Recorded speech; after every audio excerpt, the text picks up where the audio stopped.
محترم ناظرین، السلام علیکم ورحمۃ اللہ وبرکاتہ۔ نوکری کے لیے انٹرویو کا دن تھا۔ میں بڑے بھائی کے جوتے پہن کر گھر سے آیا تھا، جن کا سول ٹوٹا ہونے کی وجہ سے بار بار میرے پاؤں میں پتھر لگ رہے تھے۔ آس پاس بیٹھے امیدواروں کے کپڑے دیکھ کر میں جل بھن رہا تھا۔ سب لوگ ایک ایک کر کے انٹرویو دینے جا رہے تھے۔ میرا نمبر آخری تھا۔ اچانک شور مچا کہ ایک بوڑھی عورت سیڑھیوں سے گر گئی ہے۔ میں فوراً وہاں پہنچا۔ باقی لوگ تماشا دیکھ رہے تھے، لیکن میں نے اس عورت کو اٹھایا اور ہاسپٹل بھاگا، اور تھوڑی ہی دیر کے بعد مجھے معلوم ہوا کہ عورت کوئی اور نہیں بلکہ کمپنی کی۔ میں اپنے کمرے میں گم سم بیٹھا ہوا تھا۔ ابھی تھوڑی دیر پہلے جو گھر میں تماشا ہوا تھا وہ میں مر کر بھی بھول نہیں سکتا تھا۔ میری بیوی ایسا کرے گی میں نے تصور بھی نہیں کیا تھا۔ صرف چند پیسوں کی خاطر وہ مجھ سے طلاق لے کر چلی گئی تھی، اور میں کچھ بھی کر نہیں پایا تھا۔ بس خاموشی سے اس کی شکل دیکھتا رہ گیا تھا کہ یہ اچانک میرے گھر میں کیا ہوا ہے۔ چند لمحے کے بعد کمرے کے دروازے پر دستک ہوئی تھی۔ میں نے سر اٹھا کر دیکھا تو سامنے میرا بڑا بھائی کھڑا ہوا تھا۔ میرا دماغ ایک بار پھر سنسنا اٹھا تھا۔ دل چاہ رہا تھا کہ اسے بھی ذلیل کر کے یہاں سے بھیج دوں، مگر میں نے اپنے لبوں کو بند ہی رکھا تھا۔ جس انسان میں رشتوں کی تمیز نہ ہو وہ انسان کسی کام کا نہیں ہوتا۔ وہ قدم بقدم چلتے ہوئے میرے پاس چلے آئے تھے اور میرے قریب بیٹھتے ہوئے بولے، مجھے یہ بتاؤ تم آگے کیا کرو گے؟ بے شک ابھی تمہارے ساتھ جو ہوا ہے وہ کچھ گھنٹے پہلے ہی ہوا ہے، لیکن تمہیں کوئی نہ کوئی فیصلہ لینا پڑے گا، اور فیصلے سے مراد تمہاری اپنی زندگی ہے۔ تمہارا انٹرویو 1 بجے شروع ہو جائے گا اور ابھی 11 بج رہے ہیں۔ میں تمہیں تمہاری زندگی کے ساتھ مزید کھیلنے نہیں دوں گا۔ تم ہمت کرو اور اپنا انٹرویو دینے کے لیے جاؤ۔ اگر تمہاری بیوی کے گھر والے پیچھے سے آتے ہیں تو میں سب کچھ سنبھال لوں گا۔ یہ موقع بار بار نہیں آئے گا۔ ان کی بات سن کر میں نے سر نفی میں ہلا دیا تھا اور ان کو دیکھتے ہوئے بولا، نہیں بھائی، مجھے کوئی انٹرویو نہیں دینا۔ اس عورت نے میری زندگی برباد کر دی ہے، مجھے کہیں کا نہیں چھوڑا۔ یہ جب سے میری زندگی میں چلی آئی ہے تب سے ہی یہ تماشے ہو رہے ہیں۔ اب میں تھک ہار چکا ہوں، آپ بھی جاؤ یہاں سے۔ جبکہ انہوں نے میرا بازو سختی سے پکڑ لیا تھا اور مجھے دیکھتے ہوئے کافی تلخی سے بولے، جو میں نے تم سے کہا ہے اسے تمہیں سننا ہی پڑے گا۔ یہ میرا آخری فیصلہ ہے۔ تم ہر قیمت پر آج انٹرویو دینے کے لیے جا رہے ہو۔ میں تمہارا بڑا بھائی ہوں۔ اماں نے مرنے سے پہلے تمہاری ذمہ داری مجھ پر سونپی تھی، اور میں اپنی ذمہ داری بھرپور طریقے سے ہی نبھا ہی رہا ہوں۔ اب جو حکم میں دوں گا تمہیں ہر قیمت پر سر خم کرنا پڑے گا۔ ان کی بات سنتے ہی میں فوراً سے بولا، کس طرف جاؤں؟ میرے پاس جوتے بھی نہیں ہیں۔ دوست کے کپڑے لے کر آیا ہوں، اب کیا جوتے بھی مانگوں؟ مجھ میں ہمت نہیں ہے کہ میں کسی کے در پر جا کر جوتوں کے لیے ہاتھ پھیلاؤں۔ یہ کہتے ہی میں نے غصے سے چہرہ پھیر لیا تھا، جبکہ میرا بھائی مجھے دیکھتے ہوئے بولا، ہاں میرے پاس کوئی اچھے جوتے نہیں ہیں، مگر جو موجود ہیں اسے ہی پہن کر چلے جاؤ۔ ان کی بات سن کر میں چند لمحے خاموش رہا تھا اور پھر ان کو دیکھتے ہوئے بولا، وہاں پر اتنے سارے لوگ آئے ہوئے ہوں گے، کہاں میرا انٹرویو انہیں پسند آئے گا؟ رہنے دیتے ہیں، بلا وجہ اذیت ہوگی۔ مجھے اگر انکار کر دیا گیا، ویسے ہی آج جو ہونا تھا سو ہو چکا ہے۔ میری بات سنتے ہی وہ کافی غصے سے گرجے تھے۔ تمہیں سمجھ نہیں آ رہا شہزاد میں کیا بول رہا ہوں؟ تم فوراً سے کھڑے ہو جاؤ اور اپنے کام پر جاؤ، بس بہت ہو چکا ہے۔ اگر کام نہیں کرو گے تو اپنی زندگی کو کس طرح سے سوار ہوگے؟ آج اگر تمہاری بیوی گئی ہے تو صرف اس وجہ سے کہ تمہارے پاس کوئی کام دھندہ نہیں ہے۔ اتنی پڑھائی کیا تم نے بلا وجہ کی تھی؟ ماں باپ کا پیسہ برباد کرنے کے لیے کی تھی؟ اگر آج تمہارے پاس یہ موقع آیا ہے تو اس کو ضائع مت کرو۔ میں دے رہا ہوں نا اپنے جوتے۔ ان کی بات سن کر میں کچھ دیر کے لیے خاموش رہا تھا اور پھر اپنا سر جھکا کر میں نے کچھ دیر خاموشی اختیار کر لی تھی۔ مجھے خاموش دیکھ کر میرے بھائی نے ایک بار پھر میرے کندھے پر ہاتھ رکھا تھا اور مجھے دیکھتے ہوئے نرمی سے بولے، بعض اوقات ہمیں پتہ نہیں چلتا لیکن کچھ چیزیں ہمارے لیے معجزاتی طور پر ہوتی ہیں۔ یہ انٹرویو تمہارے لیے کوئی معجزہ ہی ہے۔ تمہیں لگتا تھا کہ یہاں سے تمہارے لیے کال آئے گی، اب اگر آئی ہے تو اسے ضائع مت کرو، ایک دفعہ فائدہ ضرور اٹھاؤ۔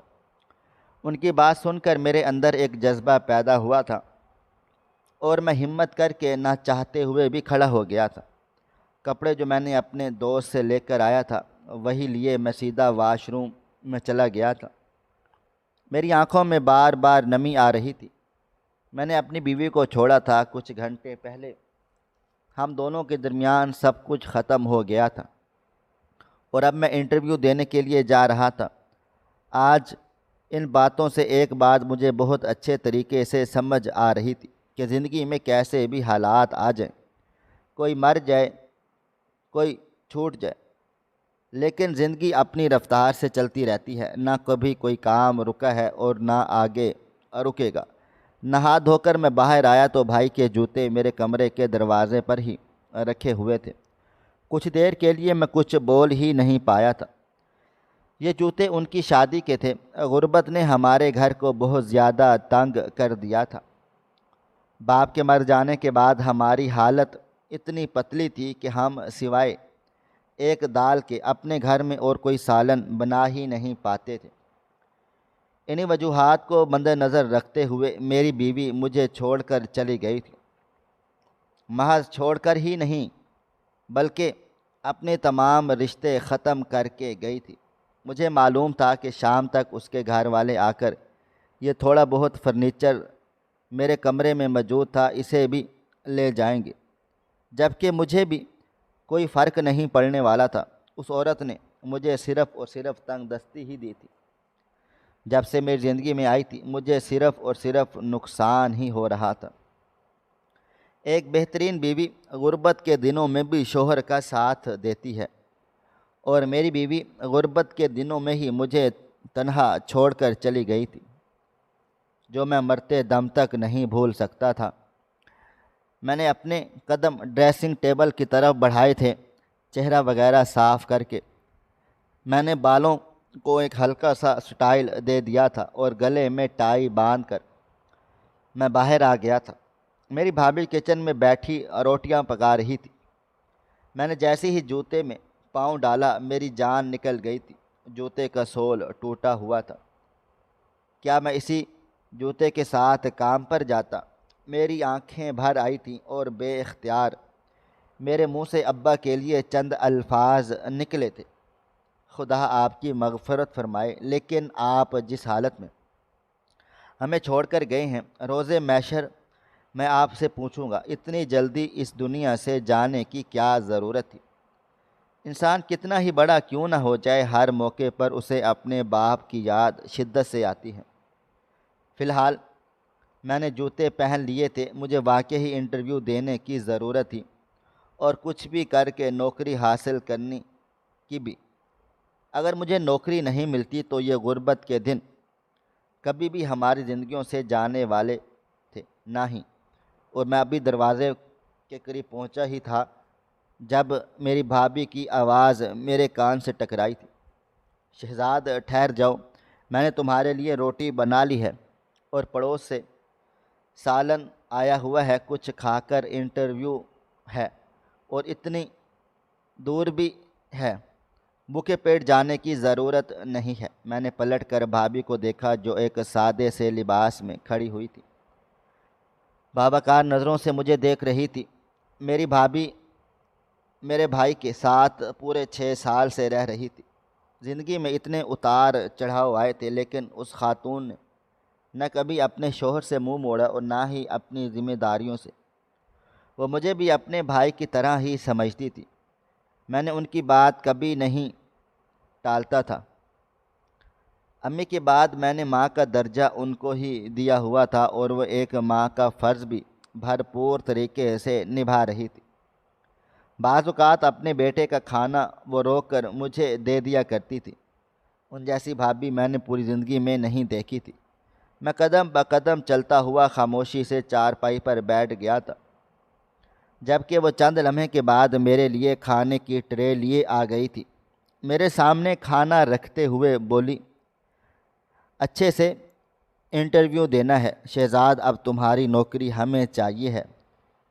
اس گھر کا نظام اب تمہارے بھائی کی کمائی سے نہیں چل سکتا، اور ویسے بھی جب سے مشینیں آئی ہیں ان کے ہاتھ کا کام تو ختم ہی ہو گیا ہے۔ بیچارے بہت زیادہ پریشان ہیں۔ میں نے سر ہاں میں ہلا دیا تھا اور ان کو دیکھتے ہوئے دھیمی آواز میں بولا، اگر آج انٹرویو کامیاب نہیں ہوا تو میں کوئی مزدوری کر لوں گا۔ اس پڑھائی نے آخر مجھے دیا ہی کیا ہے؟ آج کے دور میں اگر پڑھائی یہاں چلے گی تو وہ بھی آکسفورڈ یونیورسٹی کی، ہم جیسے گریجویشن پاس کے لیے تو صرف اور صرف مزدوری ہی لکھی ہوئی ہے۔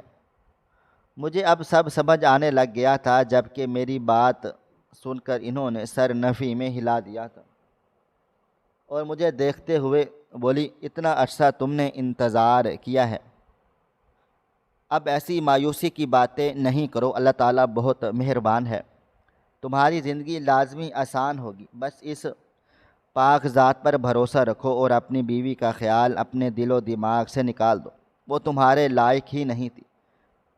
جب ہی وہ اپنا جملہ مکمل کرتی، اس سے پہلے ہی میں بولا، وہ میرے نہیں بلکہ میں اس کے لائق نہیں تھا۔ اگر میں اس کے لیے کچھ کر لیتا تو آج وہ مجھے چھوڑ کر نہیں جاتی۔ اور بھابھی، پیچھے سے اس کے گھر والے آ کر شور شرابہ کریں تو آپ مجھے فون کر دینا، بلا وجہ آپ ان لوگوں کے منہ نہیں لگنا، آپ کو گالیاں دیں گے اور میں نہیں چاہتا کہ آپ کو کوئی بھی کچھ کہے۔ میری بات سن کر وہ چند لمحے خاموش رہی تھی اور پھر مجھے دیکھتے ہوئے بولی، لیکن میرے موبائل میں بیلنس نہیں ہے۔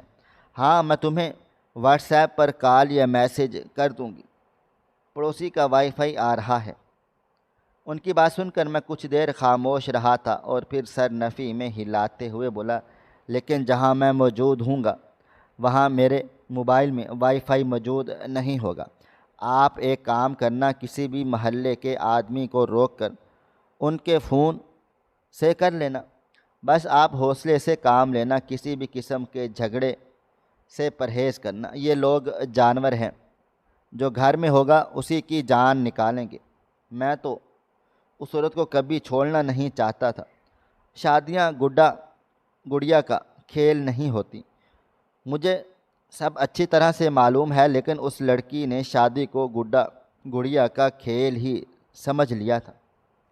میری بات سن کر اب وہ مکمل خاموش ہو گئی تھی۔ میں نے دل مار کر آدھی روٹی اپنے پیٹ میں اتاری تھی اور جوتے پہن کر نکلنے لگا تھا، جبکہ وہ فوراً ہی میرے کندھے کو تھامتے ہوئے بولی، نہیں، بالکل نہیں، میں یہیں تمہارے قریب اس لیے بیٹھی ہوں تاکہ تم پوری روٹی ختم کر سکو۔ لڑائی جھگڑے اپنی جگہ، اب تم انٹرویو کے لیے جا رہے ہو، کم از کم پیٹ بھرا ہونا چاہیے، نہ جانے کہاں تمہارا آفس ہے، کچھ کھا پی کر جاؤ۔ ان کی زور زبردستی پر میں نے مزید آدھی روٹی نہ چاہتے ہوئے بھی اپنے پیٹ میں اتار لی تھی اور وہ ٹوٹا ہوا جوتا پہن کر میں فوراً کام کے لیے نکل گیا تھا۔ آج جو کرائے کے پیسے میرے پاس تھے وہ بھی میرے بھائی نے ہی دیے تھے۔ زندگی میں اگر میرا کسی نے ساتھ دیا ہے تو باپ کے بعد میرا بڑا بھائی ہی ہے۔ گاڑی میں بیٹھ کر میں سیدھا اپنی لوکیشن پر پہنچ گیا تھا۔ پہنچتے پہنچتے میں نے 2 بسیں بھی تبدیل کی تھی۔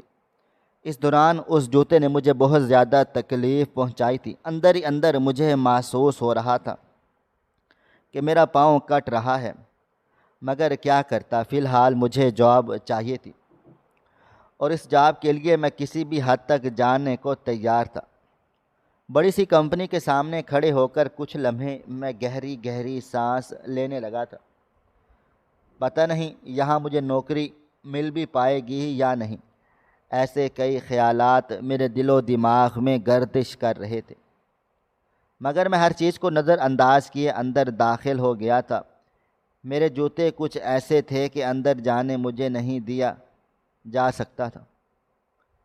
لیکن لباس نے میری غربت کو ڈھانپ لیا تھا۔ ریسیپشن پر کھڑے ہو کر میں نے اپنا نام وغیرہ بتایا تو انہوں نے مجھے دوسرے فلور پر جانے کا اشارہ کیا تھا۔ گہری سانس لے کر میں ٹوٹے ہوئے جوتے کے ساتھ آگے بڑھنا شروع ہو گیا تھا۔ آنکھوں میں بار بار نمی آ رہی تھی، لیکن میں اس نمی کو اندر ہی کہیں انڈیل رہا تھا۔ میں آج ٹوٹنا نہیں چاہتا تھا۔ دل ہی دل میں رہ کر میں ارادہ باندھ چکا تھا کہ اپنی بیوی کو میں کچھ کر کے دکھاؤں گا جو اس نے کبھی تصور بھی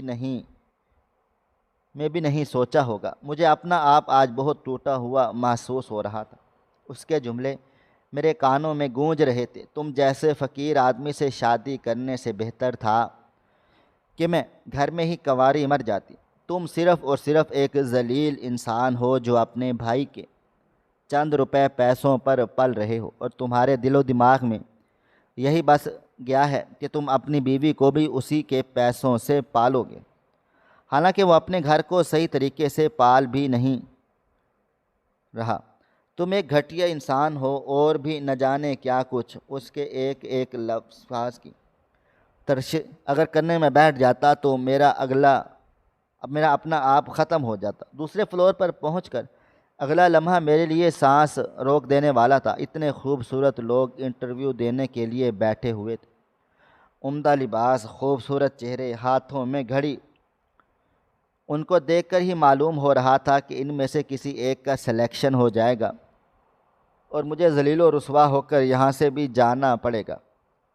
ایک لمحے کے لیے دل میں خیال پیدا ہوا کہ اسی سیڑھیوں سے واپس لوٹ جاتا ہوں، مگر میں ہمت کر کے آگے بڑھا تھا اور ایک طرف کو بیٹھ گیا تھا۔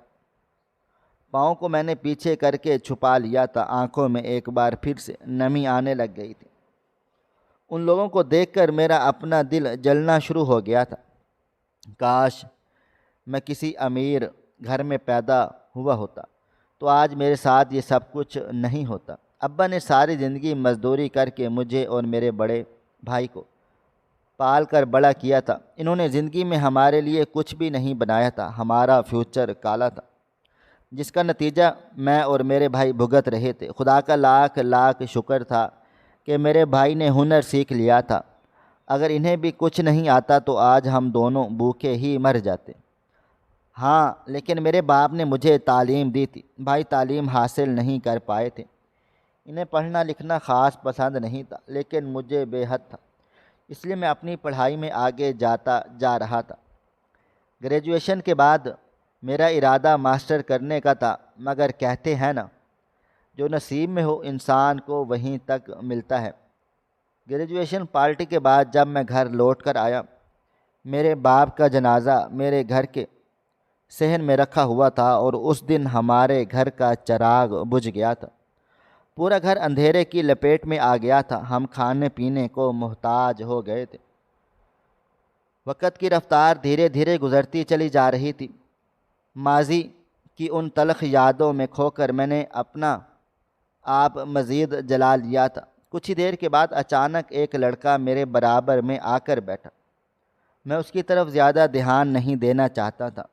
اسے دیکھ کر ہی معلوم ہو رہا تھا کہ وہ کافی امیر گھر کا ہے۔ وہ مجھے دیکھتے ہوئے بولا، یہاں آپ انٹرویو کے لیے آئے ہوئے ہیں؟ میں نے سر ہاں میں ہلا دیا تو وہ بولا، آپ نے کہاں تک پڑھائی کی ہے اور آپ کے گریڈز وغیرہ کیا ہیں؟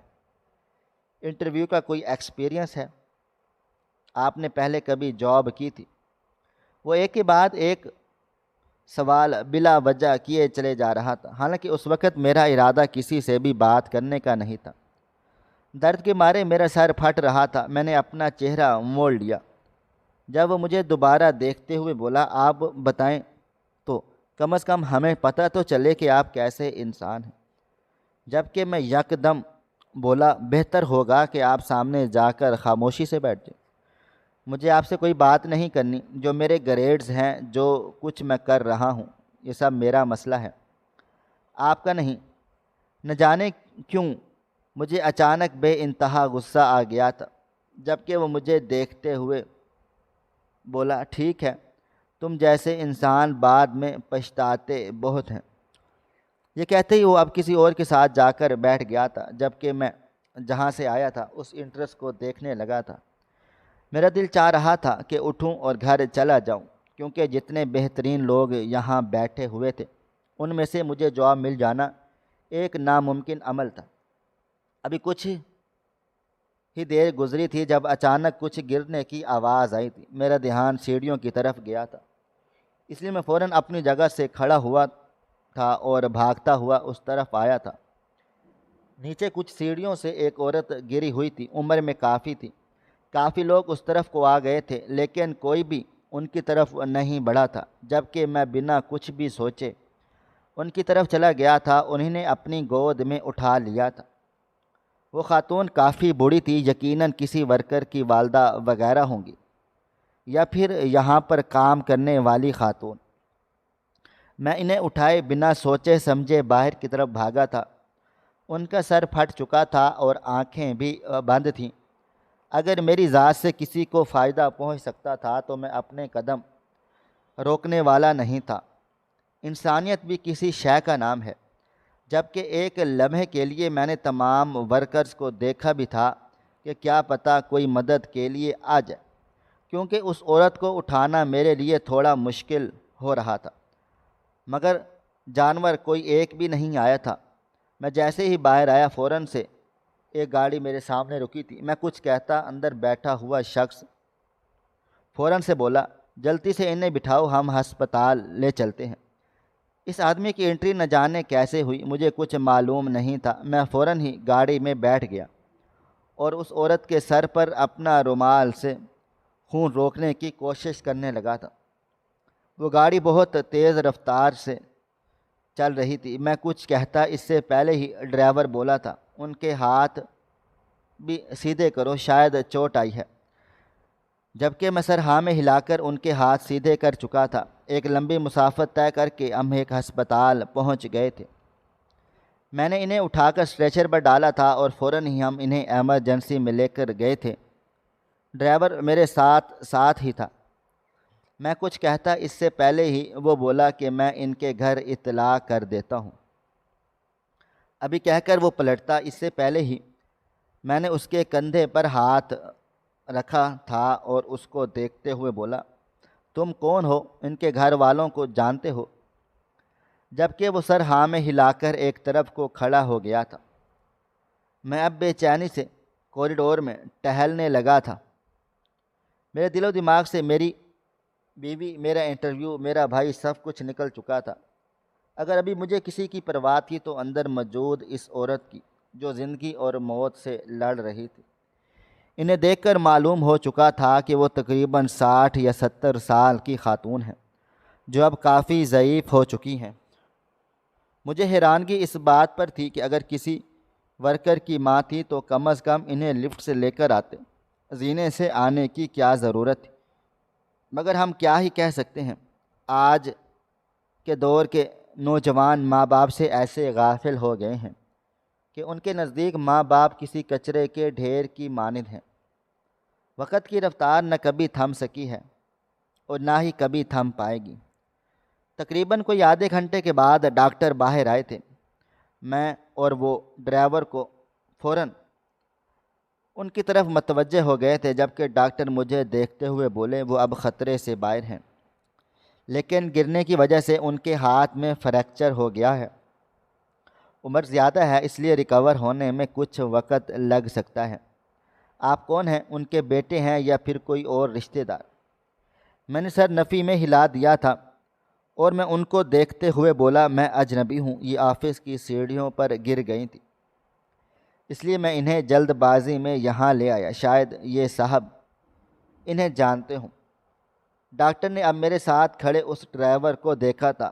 وہ کچھ کہتے اس سے پہلے ہی وہ آدمی بولا، میں نے ان کے گھر پر اطلاع پہنچا دی ہے، ان کے بچے آ رہے ہیں، میں ان کے گھر کا ڈرائیور ہوں، میں ہی انہیں آفس لے کر آیا تھا۔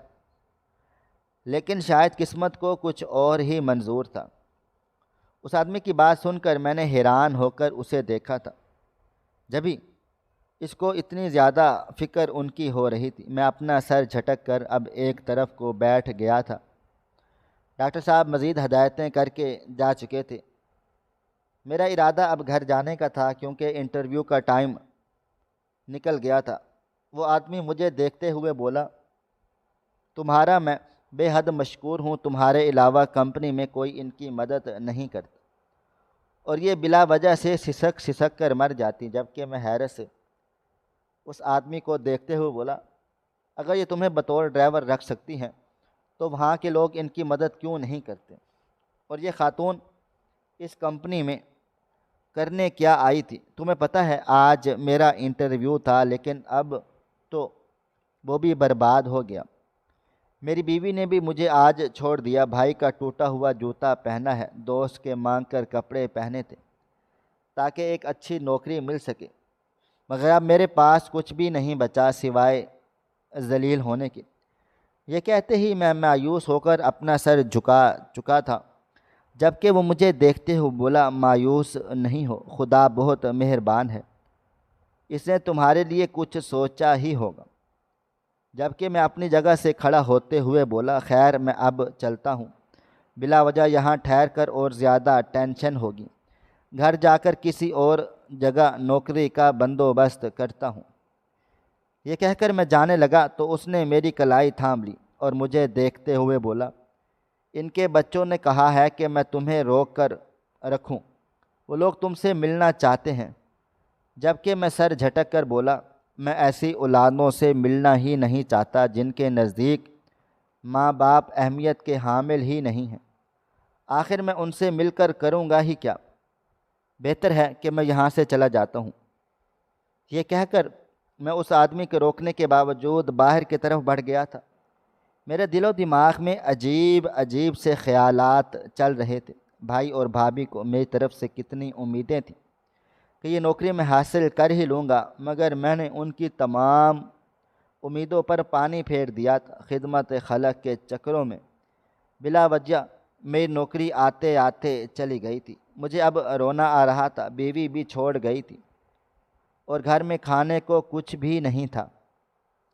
کئی طرح کے خیالات میرے دل و دماغ میں آ رہے تھے۔ دل چاہ رہا تھا کہ کسی گاڑی کے آگے آ کر اپنی جان دے دیتا، لیکن ہمارے مذہب نے خودکشی بھی حرام رکھی ہے۔ لوگ جینا حرام کر رہے ہیں اور خدا نے مرنا حرام کر دیا ہے۔ مین روڈ پر آتے ہی مجھے بس مل گئی تھی، جس میں سوار ہو کر میں اپنے گھر کی طرف روانہ ہو چکا تھا۔ آنکھیں موند کر میں نے اپنے آپ کو خدا کے حوالے کر دیا تھا۔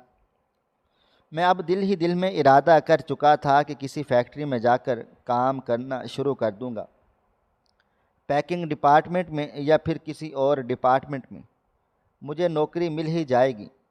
اب ایک اچھی نوکری کی تلاش مجھے چھوڑ دینی چاہیے، کیونکہ میرے بھائی کو میری اب ضرورت ہے، اور ویسے بھی مجھے اپنی بیوی کو وہ سب کچھ کر کے دکھانا تھا جس کی چاہتوں میں وہ مجھے چھوڑ کر چلی گئی تھی۔ ایک لمبی مسافت طے کر کے میں اپنے گھر واپس آ گیا تھا۔ میں جیسے ہی گھر میں داخل ہوا تو سامنے ہی میری بھابھی بیٹھی اپنے بیٹے کو ہوم ورک کروا رہی تھی۔ مجھے دیکھتے ہی وہ خوش دلی سے بولی، کیا بنا انٹرویو کا، کیسا گیا تمہارا؟ جبکہ میں بنا کوئی جواب دیے اپنے کمرے میں بند ہو گیا تھا۔ کمرے کا سامان ویسا ہی تھا، یعنی میری بیوی کے گھر والے ابھی تک نہیں آئے تھے، لیکن یہ طے تھا کہ رات تک یا کل صبح تک وہ لوگ آئیں گے اور یہ فرنیچر لازمی لے کر جائیں گے۔ وقت اور تیزی سے گزرتا چلا جا رہا تھا، دل کی دھڑکنیں عجیب کیفیت میں مبتلا تھی۔ مجھے معلوم تھا کہ رات میں بھائی آتے ہی مجھ سے انٹرویو کے حوالے سے سوال جواب کریں گے، لیکن میں انہیں کیسے بتا پاؤں گا کہ میں انٹرویو دینے گیا ہی نہیں؟ وہاں جا کر میں بنا انٹرویو دے ہی واپس آ گیا ہوں۔ مجھے شدت سے رونا آ رہا تھا۔ وقت اور تیزی سے گزرتا جا رہا تھا۔ پورا دن معمول کے مطابق گزر گیا تھا۔ ایک دو بار بھابھی کھانے کے لیے آئی تھی، مگر میں نے کمرے کا دروازہ ہی نہیں کھولا تھا۔ رات کی سیاہی چاروں جانب پھیل چکی تھی۔ اب کمرے کا دروازہ میرے بڑے بھائی نے بجایا تھا۔ میری سانس رک چکی تھی۔ مجھے کچھ سمجھ ہی نہیں آ رہا تھا میں کہ اس کا سامنا کیسے کروں، لیکن اگلے ہی لمحے اس نے جو بات کہی تھی، میں فوراً سے اپنی جگہ سے کھڑا ہو گیا تھا۔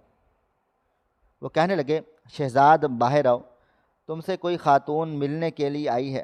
میں تھوڑا سا حیران ہوا بھلا مجھ سے ملنے کے لیے کون آ سکتی ہے؟ میں دروازہ کھول کر باہر آیا تو سامنے ایک پرتعیش لباس پہنے ہمارے گھر کے برآمدے کی چارپائی پر بیٹھی ہوئی تھی۔ ان کے قریب ہی ایک اسلحہ دار گارڈ کھڑا ہوا تھا۔ مجھے دیکھتے ہی وہ اپنی جگہ سے کھڑی ہو گئی تھی، جبکہ میں قدم با قدم چلتا ہوا ان کے پاس آیا تھا۔ وہ مجھے دیکھتے ہوئے بولی، تم شہزاد عالم ہو؟ میں نے سر ہاں میں ہلایا تو وہ مجھے دیکھتے ہوئے بولی، آج تم ہی کمپنی سے ایک بوڑھی عورت کو ہسپتال لے کر گئے تھے۔ میں نے ایک بار پھر سر اسبات میں ہلا دیا تھا۔ انہوں نے ایک فائل میری طرف بڑھائی تھی اور مجھے دیکھتے ہوئے بولی، آپ کا انٹرویو کلیئر ہو گیا ہے، آپ کل سے جوائننگ دے سکتے ہیں۔ اس میں تمام چیزیں لکھی ہوئی ہیں، ہر 3 مہینے کے بعد آپ کو بونس دیا جائے گا۔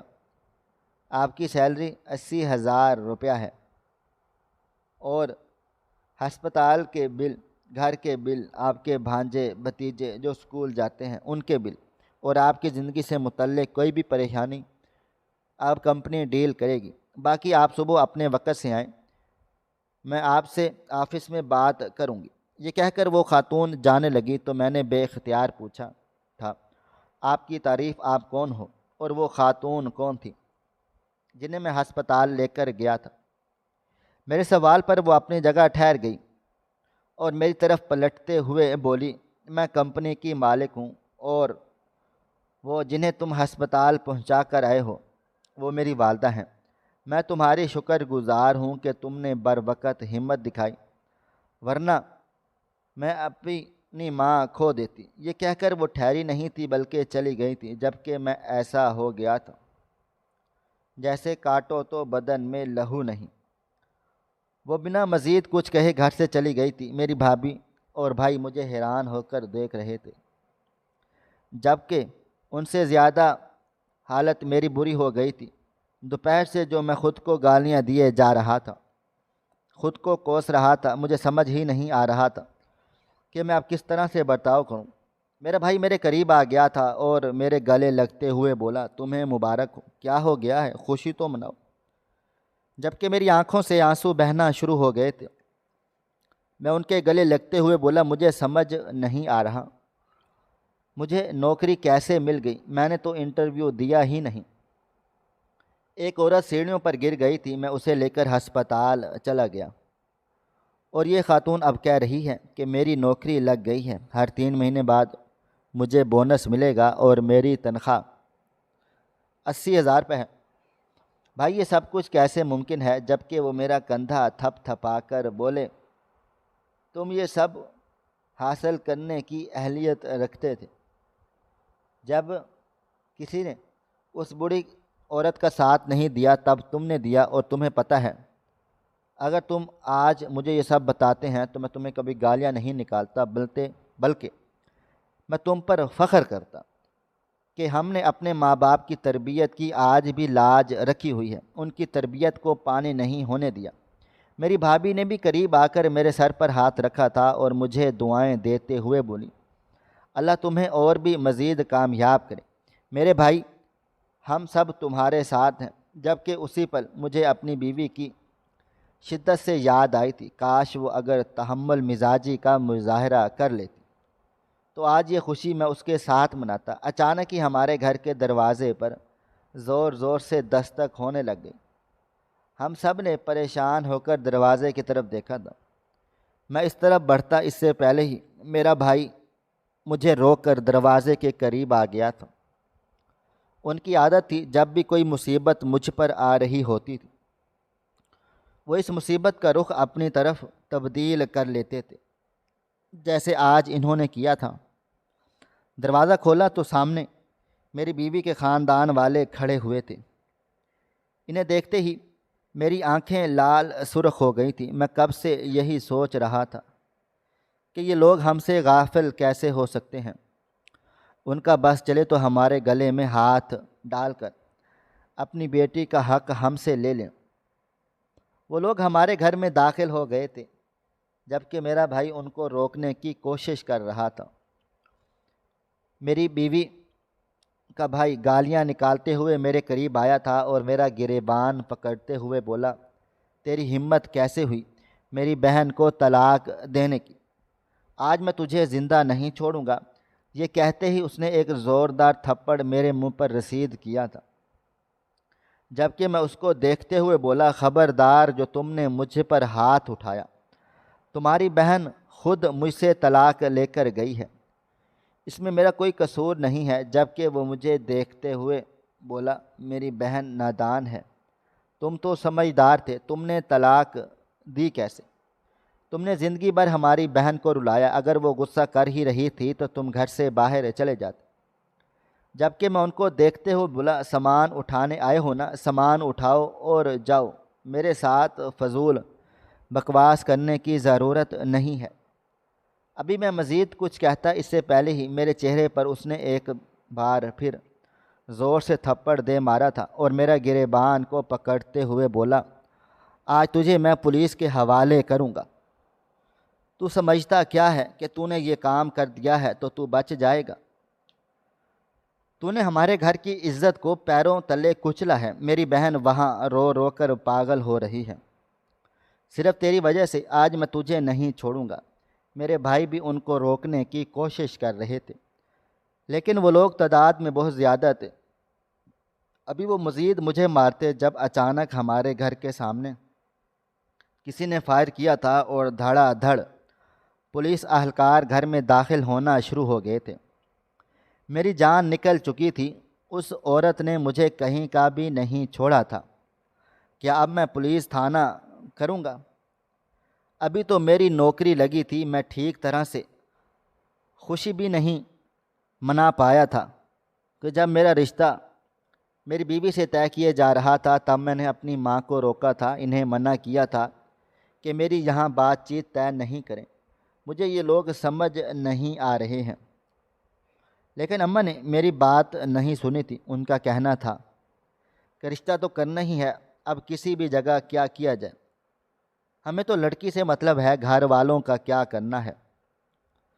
مگر اب سمجھ آیا تھا کہ بڑے بزرگ بالکل ٹھیک کہتے ہیں، رشتہ صرف ایک عورت سے نہیں بلکہ خاندان سے جوڑا جاتا ہے، تو بہتر ہے کہ پورا خاندان دیکھا جائے کہ وہ کس طرح کے لوگ ہیں۔ مگر اچانک ہی پولیس اہلکار نے مجھے پکڑنے کی بجائے میرے بیوی کے بھائی اور ان کے ساتھ آئے ہوئے مردوں کو گرفتار کرنا شروع کر دیا تھا۔ جبکہ ایک پولیس اہلکار مجھے کھڑا کرتے ہوئے بولا، سر آپ ٹھیک ہیں؟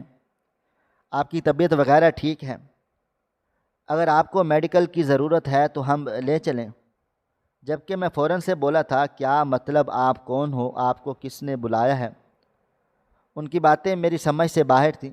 جبکہ وہ مجھے دیکھتے ہوئے بولے، آپ کی حفاظت کے لیے ہمیں مامور کیا گیا ہے، آپ پریشان نہ ہوں، آپ بے فکر ہو کر بیٹھ جائیں، ہم ان کی مرمت اب اچھی طرح سے کریں گے۔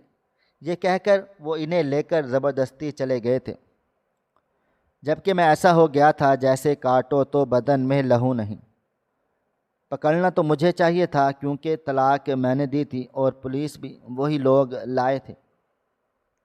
پھر یہ سب ماجرا کیا تھا؟ ابھی میں یہی سب سوچ ہی رہا تھا جب اچانک میرے موبائل فون بج اٹھا تھا۔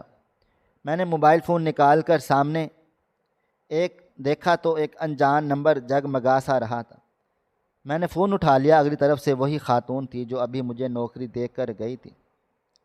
میں کچھ کہتا اس سے پہلے ہی وہ بولی، آپ کی حفاظت اب ہماری ذمہ داری ہے، آپ بے فکر ہو کر سو جائیں، اب آپ کو کوئی پریشان نہیں کرے گا، لیکن جو فرنیچر آپ کی بیوی کا ہے وہ آپ کو دینا پڑے گا، بدلے میں ہم آپ کو دونوں کمروں کا فرنیچر دیں گے، آپ بے فکر رہیں اور صبح ٹائم سے آپ آفس آ جانا، باقی کی باتیں ہم وہیں کرنی ہیں۔ یہ کہہ کر انہوں نے فون بند کر دیا تھا، جبکہ میں حیرت کا مجسمہ بن چکا تھا، وہ عورت میری مدد کیوں کر رہی تھی؟ یہ بات میری سمجھ سے باہر تھی۔ شاید میں نے اس کی ماں کی مدد کی تھی، اس لیے بدلے میں اس نے میری اتنی زیادہ مدد کی تھی۔ میں آنکھوں میں آنسو لیے اپنے بھائی جان کی طرف مڑا تھا اور اسے اپنی تمام باتیں سنائی تھی۔ جبکہ وہ میرے کندھے کو تھپ تھپاتے ہوئے بولا، ہر انسان کا برا وقت ایک نہ ایک دن ختم ضرور ہوتا ہے۔ تمہارا بھی برا وقت ختم ہو گیا ہے، اب تم اچھے اچھے لمحات کی تیاری کرو۔ تم نے جو اتنی محنت سے راتوں کو جاگ کر پڑھائی کی تھی، تمہاری پڑھائی اب رائے گاہ نہیں جائے گی۔ وقت کی رفتار نہ کبھی تھم سکی ہے اور نہ ہی کبھی تھم پائے گی۔ اگلی صبح کا سورج پوری آب و تاب سے روشن ہوا تھا۔ ہم نے ناشتہ ساتھ ہی کیا تھا اور میں صبح ٹائم سے اپنے آفس کے لیے روانہ ہو گیا تھا۔ چہرے پر بڑی سی مسکراہٹ تھی۔ آج میں نے گھر کی چپل ہی پہن لی تھی کیونکہ وہ ٹوٹا ہوا جوتا مجھے تکلیف پہنچا رہا تھا۔ اگر مجھے اتنی اچھی تنخواہ پر رکھ لیا گیا تھا تو میں اب آرام سے اپنے لیے اچھا لباس، جوتے وغیرہ خرید سکتا تھا، مگر میں جیسے ہی کمپنی میں داخل ہوا تو فوراً ایک آدمی میرے قریب آیا تھا اور مجھے دیکھتے ہوئے بولا، آپ کے ہم بے حد شکر گزار ہیں۔ اگر کل آپ ہماری والدہ کو ہسپتال لے کر نہیں پہنچتے تو آج ہم ان سے ہاتھ دھو لیتے۔ آپ سیکنڈ فلور پر چلے جائیں، آپ کو آپ کا آفس دکھا دیا جائے گا۔ یقیناً وہ اس عورت کا بیٹا تھا، جبکہ میں سر ہلا کر خاموشی سے سیکنڈ فلور کی طرف بڑھ گیا تھا۔ میں جیسے ہی وہاں پر داخل ہوا، وہاں پر بھی ایک آدمی کھڑا ہوا تھا جو مجھے لے کر سیدھا میڈم کے آفس کی طرف بڑھا تھا۔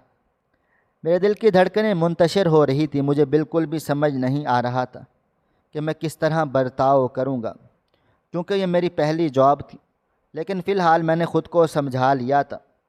دروازے پر دستک دے کر میں اندر داخل ہوا تو سامنے وہی خاتون بیٹھی ہوئی تھی۔ مجھے دیکھتے ہی وہ اپنی جگہ سے کھڑی ہو گئی تھی، جبکہ میں سر جھکائے سلام کر کے ان کے سامنے کھڑا ہوا تو وہ فوراً سے بولی، ارے بیٹھ جاؤ، کھڑے کیوں ہوں؟ اور یہ بتاؤ پہنچنے میں کوئی پریشانی تو نہیں ہوئی؟ میں نے تمہارے لیے گاڑی کا انتظام کر لیا ہے، اب تم روز اسی میں آنا جانا۔ جبکہ میں سر ہاں میں ہلا گیا تھا، وہ مجھے دیکھتے ہوئے بولی، تمہیں معلوم ہے تمہارے علاوہ امی جان کو کوئی بھی لے کر نہیں جاتا، کیونکہ یہاں پر ان کی اوقات صفر ہے۔ وہ ہماری سگی ماں تو ہیں، لیکن ہم نے کبھی اپنی ماں نہیں مانا۔ وہ شادی کے بعد ہم بہن بھائیوں کو پیدا کر کے ہمیں چھوڑ کر چلی گئی تھی، مگر اب کئی سالوں سے ہمارے ساتھ ہیں، لیکن اس کے باوجود ہم انہیں زیادہ نہیں پوچھتے، مگر ماں تو ماں ہی ہوتی ہے۔ آج وہ ہسپتال میں ہے تو سب سے زیادہ دکھ تکلیف ہم بہن بھائیوں کو ہی ہو رہی ہے۔ اگر انہیں کچھ ہو جاتا، اس کے آگے میں سوچ بھی نہیں پا رہی۔ میں نے تمہارے بارے میں تمام انفارمیشن نکلوا لی ہے۔ تمہارے بھائی کی جاب میں اچھی کروا چکی ہوں ان کی کمپنی میں۔ تمہیں اب پریشان ہونے کی ضرورت نہیں ہے، اور تم جیسا انسان ہی میں اپنی کمپنی میں چاہیے جو دوسروں کا خیال بھی رکھ سکے۔ تمہاری بیوی تو تمہیں چھوڑ کر چلی گئی ہے، لیکن اب تم اپنے لیے ایک اچھا ہمسفر بھی تلاش کر لینا، کیونکہ زندگی اکیلے گزارنا ایک بیوقوفی ہے۔ جبکہ مجھے سمجھ نہیں آ رہا تھا کہ میں اس عورت کا کس طرح سے شکریہ ادا کروں جس نے ایک لمحے میں میری پوری زندگی کو تبدیل کر دیا تھا۔ کافی دیر تک وہ مجھ سے باتیں کرتی رہی تھی، مجھے ایک ایک چیز سمجھاتی رہی تھی، جبکہ میں بھی اب کام کو طریقے سے سمجھنے لگا تھا۔ آج مجھے اس کمپنی میں کام کرتے ہوئے پورے 5 سال گزر گئے ہیں۔ ان کے گھر سے میرا تعلق بہت اچھا ہے۔ میری صرف ایک نیکی میرے اتنے کام آئے گی، میں نے کبھی سوچا بھی نہیں تھا۔ بھابھی نے میری دوسری شادی کروا دی ہے۔ ہم لوگ اس گھر کو چھوڑ کر ایک نئے گھر میں منتقل ہو گئے ہیں۔ بھائی جان کی نوکری بھی بہت اچھی ہو چکی ہے، میری تنخواہ بھی مزید بڑھ گئی ہے۔ میں اپنے رب کا جتنا شکر ادا کروں اتنا کم ہے۔ آج زندگی میں مجھے ایک چیز سمجھ آئی، اگر آپ کچھ اچھا کرو گے تو اللہ تعالیٰ آپ کے ساتھ بھی اچھا ہی کرے گا۔ بنا مفاد کے جو لوگ نیکی کرتے ہیں، رب العالمین انہیں کبھی بھی تنہا نہیں چھوڑتا۔ ناظرین، آپ کو ہماری آج کی کہانی کیسی لگی؟ کومنٹ باکس میں اپنی رائے کا اظہار ضرور کریں۔ خواہش صرف اتنی ہے کہ کچھ الفاظ لکھوں جس سے کوئی گمراہی کے راستے پہ جاتے جاتے رک جائے، اور نہ بھی رکے تو سوچ میں ضرور پڑ جائے۔ دوستو، امید کرتا ہوں کہ آپ کو یہ ہماری کہانی پسند آئی ہوگی۔ کہانی پسند آئی ہو تو ویڈیو کو لائک کریں، کومنٹس کریں، شیئر کرنا بالکل بھی نہ بھولیں۔ اور ہاں، اگر آپ لوگ اس چینل پر نئے ہیں تو ہمارے چینل ہریرہ انفو کو سبسکرائب ضرور کر لیں اور نوٹیفیکیشن کو ضرور دبا دیں تاکہ آنے والی کہانی سب سے پہلے آپ کو مل سکے۔ ملتے ہیں کل ایک نئی اور دلچسپ کہانی کے ساتھ، تب تک اپنا ڈھیر سارا خیال رکھیے گا۔ اللہ حافظ۔